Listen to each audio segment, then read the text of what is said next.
सबको जय मसीह की चर्चेज। हम लोग इकट्ठा है परमेश्वर की महिमा के लिए। आज का विषय है उपवास और प्रार्थना। उपवास प्रार्थना सबसे अहम विषय है परमेश्वर की ओर से ठहराया गया इस नए नियम में। क्यों, हम इसे कैसे समझते हैं, आइए देखते हैं। क्या लिखा है परमेश्वर के वचन के अनुसार 9 का 14 और 15 में यीशु से ऐसा सवाल किया गया।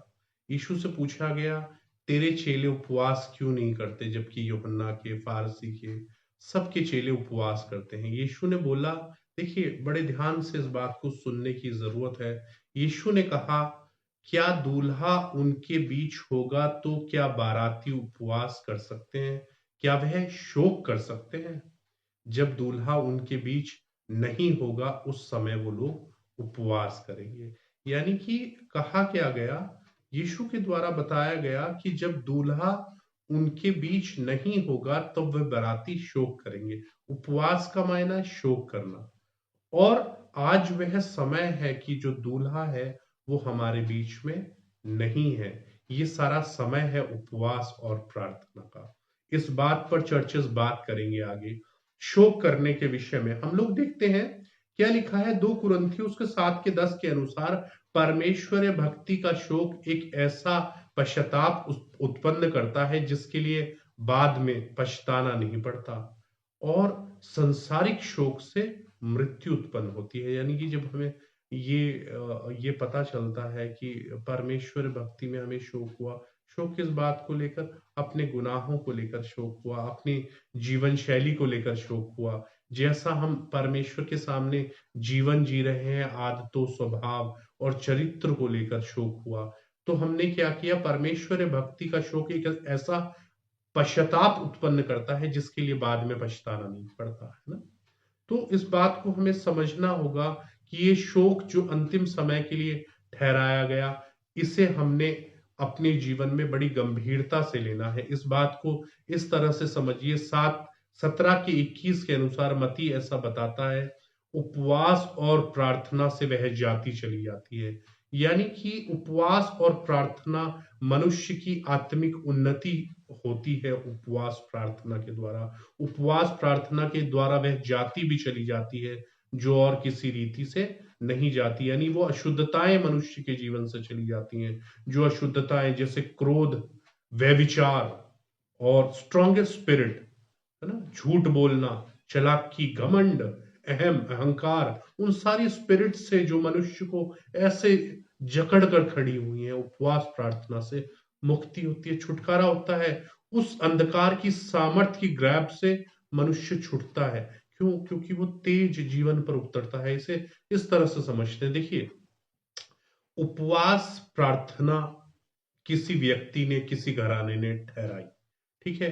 तो उसने क्या किया, इसे बड़े ध्यान से समझने की जरूरत है चर्चिस। उसने क्या किया? उसने पूरा दिन खाना नहीं खाया, यानी शरीर को भोजन नहीं दिया। और उसकी जगह उसने सुबह क्या किया? जब उसे नाश्ता करना था उसने वचन पढ़ा, प्रार्थना करी। वचन प्रार्थना क्या है? आत्मा को भोजन दिया। आत्मा को भोजन दिया, शरीर क्या हुआ? निर्बल।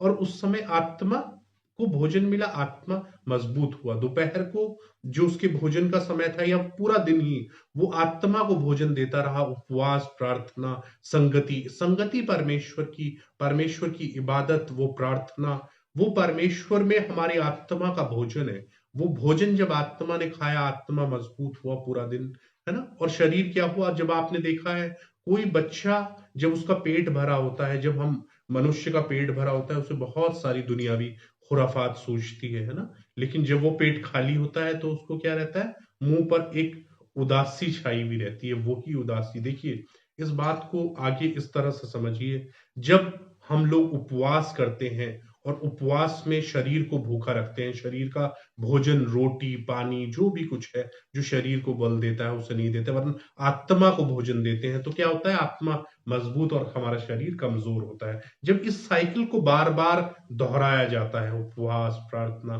तो धीरे धीरे क्या होता है? शरीर दिन ब दिन निर्बल होता चला जाता है और आत्मा बलवंत होता चला जाता है। देखिए, उपवास प्रार्थना से वह शुद्धताएं चली जाती हैं जो और किसी रीति से नहीं जाती। देखिए, इस बात को इस तरह से समझेंगे हम। उदाहरण क्या है, 1 शमूएल 7:6 हमें ऐसा बताता है कि उपवास में उन लोगों ने परमेश्वर के सामने अपने गुनाहों को स्वीकार किया। हम इस बात को देखते हैं योना नबी की पुस्तक निनवे ऐसा बताता है 3:5 के अनुसार कि उस राजा ने, जब परमेश्वर ने उसके लिए वो दंड ठहराया, उसको कहा निनवे उलट दिया जाएगा, तो क्या ठहराया गया? उपवास और प्रार्थना ठहराया गया। उपवास और प्रार्थना और मन फिराव साथ में जुड़ा हुआ है। देखिए, इसे इस तरह से हम लोग देखते हैं। हम लोग देखेंगे यशायाह नबी की पुस्तक उसके 22 अध्याय उसके 12वें वचन से, उस समय सेनाओं के प्रभु यहोवा ने रोने पिटने जैसे निनवे को, जैसे अंतिम समय के लिए ठहराया गया, मन फिराव को थोड़ा डीपली इस तरह से देखते हैं। उस समय सेनाओं के प्रभु यहोवा ने रोने पिटने, सर मुंडाने और टाट पहनने को कहा था, परंतु क्या देखा? हर्ष और आनंद मनाया जा रहा है। जैसे अंतिम समय रोने पिटने का, सर मुंडाने का, यानी परमेश्वर के सामने तौबा करके पछताने का, मन फिराव का समय है। और क्या देखा? हर्ष और आनंद मनाया जा रहा है। गाय बैल का घात किया जा रहा है, बकरियों का वध किया जा रहा है, मांस खाया और दाखमधु पिया जा रहा है। यानी कि आप चारों ओर देख रहे हैं, आनंद मना रहे हैं सब लोग, है ना? ऐसा चर्चेस में भी आप देखते हैं। देखिए, वो एंजॉयमेंट, मनोरंजन और जॉय में फर्क है। आनंद और मनोरंजन में बहुत फर्क है। एंजॉयमेंट और जॉय ऑफ स्पिरिट, है ना? हम लोग इस बात को देखते हैं। क्या लिखा है? क्या बोलते हैं? आओ खाए पिए, क्योंकि कल तो मरना है, ऐसा बोलता है मनुष्य। और जबकि परमेश्वर ने क्या ठहराया? परमेश्वर ने ठहराया सर मुंडाने को, टाट पहनने को, राख में बैठने को, यानी शोक का समय ठहराया। तो जब परमेश्वर ने देखा मनुष्य को वही करते हुए जो परमेश्वर ने नहीं बोला करने के लिए, है ना, जिसके खिलाफ परमेश्वर ने गंभीर चेतावनी दी, तो सेनाओं के यहोवा, 14वें वचन 22 के 14 यशायाह में लिखा है, सेनाओं के यहोवा ने मेरे कान में कहा और अपने मन की बात प्रकट करी, निश्चित तुम लोगों के इस अधर्म का कुछ भी प्रायश्चित तुम्हारी मृत्यु तक नहीं हो सकेगा। हम लोग बाइबल के अनुसार देखते हैं, प्रभु के वचन के अनुसार देखते हैं, क्या लिखा है? पाप ऐसे भी हैं जो क्षमा नहीं होते, है ना? तो दिन ब दिन जब परमेश्वर ने देखा, निश्चित तुम लोगों के इस अधर्म का कुछ भी प्रायश्चित तुम्हारी मृत्यु तक नहीं हो सकेगा, है ना? इन गुनाहों का जब मन फिराव को दरकिनार किया गया, और क्या ठहराया गया? आनंद, है ना, और मौज मस्ती, ये सब कुछ मनुष्य कर रहा है, मनुष्य करना चाह रहा है। हमारे बहनों, हमारे भाइयों, हमारे दोस्तों, कृपया इन सेशंस को अपनी बाइबल निकाल के देखिए। परमेश्वर का वचन व्यर्थ बात नहीं है, जीवन है। और अगर आप सत्य को जान लेंगे, सत्य आपको स्वतंत्र करेगा। परमेश्वर का सत्य मनुष्य को भ्रमित नहीं करता है।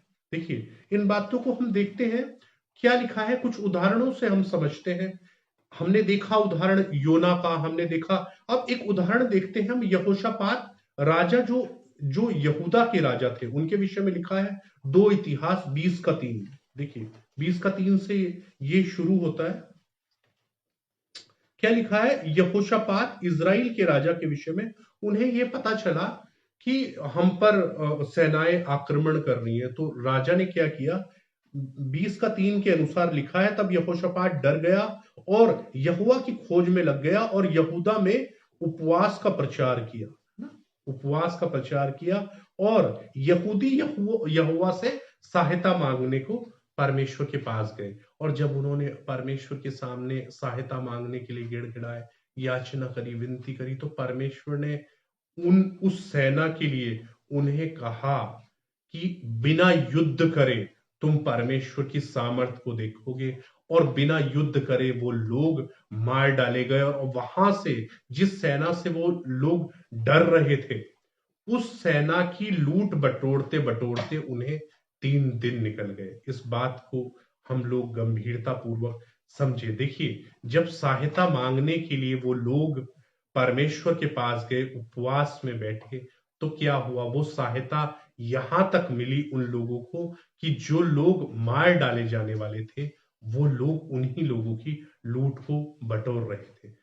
देखिए, इस अगले उदाहरण को हम लोग देखेंगे। इज़राइल के जो राजा थे अहाब, जिनकी पत्नी इज़ाबेल, जिसे हम लोग दुष्ट आत्मा या अशुद्ध आत्मा की एक स्ट्रॉन्ग स्पिरिट भी मानते हैं, उस राजा अहाब ने, ऐसा लिखा है प्रभु के वचन के अनुसार, एक राजा 21 अध्याय में इसका वर्णन है सारा, कि नाबोत की वो बारी लेना चाहता था। वो एक ऐसा अधर्मी कुकर्मी राजा जो अपने परमेश्वर से फिरकर मूर्तियों की उपासना करने लगा, और वो सब कुकर्म अधर्म करता था जो उसकी पत्नी उसको बोलती थी। तो क्या हुआ कि उसने एक व्यक्ति की बारी लेना चाहिए, और उस व्यक्ति को उसकी पत्नी ने षड्यंत्र रचकर और झूठा उपवास ठहराकर मार डाला। 21 अध्याय एक राजा ऐसा बताता है। तो परमेश्वर का वचन एलिया के पास पहुंचा और एलिया को कहा, अहाब और उसके सारे घराने को मैं दंड दूंगा, कुत्ते उसका लहू चाटेंगे उन लोगों को, उसके पूरे घराने को, जैसे मैंने राजा बादशाह के घराने को, जैसे योराबाम के घराने को मैंने पूरी तरह से नाश किया, तबाह किया, उसी तरह मैं तेरे घराने को करूंगा अहाब। तो जब ये वचन अहाब के पास पहुंचा, तो अहाब ने इस नाश की वचन की, परमेश्वर के वचन की प्रतीति करी। और हुआ क्या, अहाब परमेश्वर के सामने उपवास प्रार्थना में बैठा और परमेश्वर के सामने दीन हुआ। देखिए, जब वह परमेश्वर के सामने दीन हुआ, परमेश्वर ने अपने नबी को ये कहा, क्या तूने देखा है, वह अहाब मेरे सामने दीन हुआ है, वह मेरे सामने नम्र हो गया है। जो विपत्ति मैंने उसके घराने पर डालने को कही, उसके जीते जी वह विपत्ति उस पर न डालूंगा। इस बात को इस तरह से समझिए, प्रेरितों का काम उसके 27 अध्याय के 9वें वचन में लिखा है कि जब पौलुस और वो लोग उस नाव में जा रहे थे, तो लिखा है कि जोखिम के दिन उन पर आने लगे, क्योंकि उपवास के दिन अब बीत चुके थे। यानी कि वो जोखिम के दिन उन पर आने लगे, क्योंकि उपवास के दिन अब बीत चुके थे। इस वचन को इस तरह से आप समझिए, 27 अध्याय उसका 9वां वचन, प्रेरितों के काम में पौलुस इस बात को बोलते हैं। यानी कि जोखिम से बचते हैं लोग उपवास और प्रार्थना के द्वारा, आत्मिक उन्नति होती है, सारी अशुद्धताओं से मनुष्य दिन ब दिन परमेश्वर के सामने शुद्ध होता है। चाहे वो स्पिरिट कितनी भी स्ट्रांग क्यों ना हो, चाहे वो, आप सहायता मांगने के लिए परमेश्वर के सामने जाए निरंतर उपवास और प्रार्थनाओं में। देखिए, उपवास प्रार्थना किस लिए करना, सबसे पहले जीवन परिवर्तन करने के लिए। देखिए, अगर जीवन परिवर्तन होगा, मनुष्य यही चाहता है मेरे हालात बदल जाए। अगर जीवन बदलेंगे ना, हालात अपने आप बदल जाएंगे। इस बात को बड़ी गंभीरता से सुने चर्चिल। देखिए, हमारा उद्देश्य है कि आप उन गंभीर बातों को समझें, वह बातें जो परमेश्वर चाहते हैं आप सुने। ये वह बातें नहीं है जो मनुष्य को प्रसन्न करती हैं, ये वह बातें हैं जो परमेश्वर ने हमें कहा है आपको बताने के लिए। इस बात को इस तरह से आगे समझिए। देखिए, उपवास जिससे परमेश्वर प्रसन्न होते हैं, कैसा उपवास है वो प्रभु की रीति से करा गया।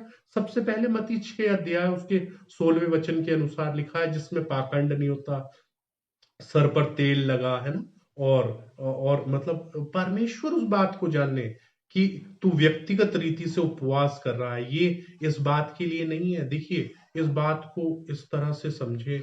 2 अध्याय यहजकेल क्या बताता है, देखिए इस बात को हम देख लेंगे। 2 अध्याय यहजकेल ऐसा बताता है हमें, तो भी यहोवा की 12वें वचन के अनुसार यहोवा की ये वाणी है, अभी भी सुनो, उपवास के साथ रोते पीटते और पूरे मन से फिरकर मेरे पास आओ। यानी मन से फिरकर, मन फिराव करते हुए, अपने वस्त्रों को नहीं, अपने मनों को फाड़कर परमेश्वर की ओर फिरो। और आगे ऐसा लिखा है, सियोन सियोन में नरसिंगे फूको, उपवास का दिन ठहराओ, महासभा का प्रचार करो। ये किसके लिए है, हमारे लिए, हमारे घरानों के लिए, चर्चेस के लिए। उपवास का दिन ठहराओ, महासभा का प्रचार करो, और पुरनियों को बुला लो, बच्चों और दूध पीवों को इकट्ठा करो। याचक, है ना, याचक जो जो यहोवा के टहलुए हैं आंगनों से और वेदी के बीच में रो रो कर कहे, हे यहोवा, अपनी प्रजा पर तरस खा। क्यों?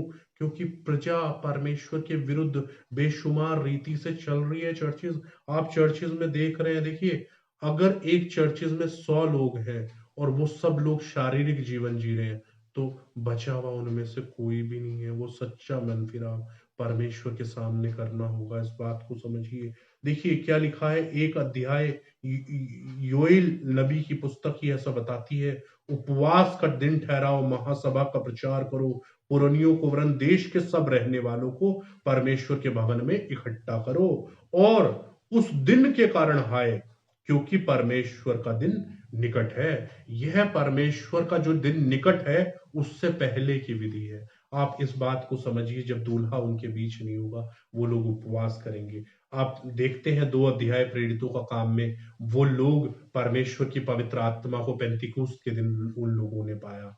पेंतिकुस्त का दिन फसह के पर्व के दौरान जब प्रभु को क्रूस पर चढ़ाया गया, उससे 50वां दिन, 7 सप्ताह जोड़कर पेंतिकुस्त का दिन आता है ना। तो उस 50 दिन के दौरान वो लोग क्या कर रहे होंगे, है ना। वो इस बात को अच्छी तरह से जानते थे, जब दूल्हा हमारे बीच नहीं है, हमने उपवास करना है। और उपवास के दौरान वो पवित्र आत्मा उन लोगों पर उतरे, जिसके विषय में आप देखते हैं योएल नबी की पुस्तक, उसके 2 अध्याय के 28वें वचन में, है ना। आप इन बातों को देखिए। देखिए जिस उपवास से परमेश्वर प्रसन्न होते हैं, वो उपवास कौन सा है। 58 यशाया उस बात को बहुत अच्छी तरह से क्लियर करता है, जिस उपवास में मनुष्य अपने आप को दीन करे। जब एजरा नबी की पुस्तक ऐसा बताती है, वो सहायता पाने के लिए परमेश्वर के सामने गए, तो उन्होंने क्या किया, उन्होंने अपने आप को उपवास के दौरान परमेश्वर के सामने दीन किया। क्या आप भी अशुद्धताओं से शुद्ध होना चाहते हैं परमेश्वर के सम्मुख? तो याद रखिए, 27 अध्याय उसके 9वें वचन के अनुसार प्रेरितों का काम उपवास प्रार्थना आपको और आपके परिवार को जोखिम से बचाएगा, आपको यीशु जैसा बनने में मदद करेगा। क्योंकि 8:29 के अनुसार ऐसा लिखा है, परमेश्वर की योजना हमें अनंतकालीन जीवन देने की है, और उसका उद्देश्य हमें यीशु जैसा बनाने का है। हम प्रभु को धन्यवाद करते हैं। पूरी तरह से हमारा ये विश्वास है कि आप इन तमाम पवित्र बातों को समझ पा रहे हैं। और देखिए, इन बातों को हमें इस तरह से बार बार समझना होगा कि ये जो सारा समय पृथ्वी पर है, जिसमें हम अनंतकालीन जीवन की तैयारी कर रहे हैं, इसमें 3 ही विधि है परमेश्वर की, उपवास, प्रार्थना और आज्ञा पालन। उपवास, प्रार्थना और आज्ञा पालन। और 2 बातों को याद रखिए, सबसे पहले छोटे होना, दीन बनिए। दूसरी बात, आज्ञा पालन, आज्ञाकारिता यानी ह्यूमैनिटी और ओबीडियंस, है ना, हमें परमेश्वर की ओर बढ़ने में बेपनाह सहायता करेगा। देखिए, आप कर्जे में है, तकलीफ में है, दर्द में है, कुछ भी ऐसी बात क्यों नहीं है, सहायता पाने के लिए उपवास प्रार्थना के साथ परमेश्वर के सम्मुख जाएं। परमेश्वर आपकी अद्भुत रीति से मदद करेंगे। पूरी बाइबल, पूरा पवित्र शास्त्र भरा है, जब जब वह लोग उपवास प्रार्थना के साथ परमेश्वर के सम्मुख गए, परमेश्वर ने अद्भुत रीति से उन लोगों की सहायता करी। धन्यवाद करते हैं। पूरी तरह से आशा है आप इन पवित्र और सच्ची बातों को समझ पा रहे हैं। जो भी कुछ हो गया पीछे भूल जाइए। उपवास प्रार्थनाओं में निरंतर विधि के अनुसार नहीं, सचमुच में अपने वस्त्रों को फाड़ कर नहीं, अपने मनों को फाड़ कर उपवास प्रार्थना में जाना होगा, और भला और कल्याण आपके जीवन पर ठहरने पाएगा सदैव के लिए। जय मसीह की। धन्यवाद।